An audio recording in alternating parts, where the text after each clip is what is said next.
Bakınız 1945 yılında her yanı enkaz olan Almanya toparlanırken, 2 atom bombası atılmış Japonya ayağa kalkarken, Fransa, İtalya savaşın yaralarını sararken, Türkiye 52 yıl boyunca maalesef yerinde saydı. Şimdi bize diyorlar ki tabii ki yapacaksınız. Bu sizin göreviniz diyorlar. Elbette görevimiz. Elbette yapacağız.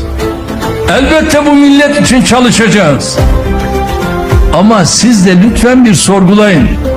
Merhum Menderes, merhum Özal dönemleri dışında bu ülkede yapılması gerekenler acaba daha önce neden yapılmadı?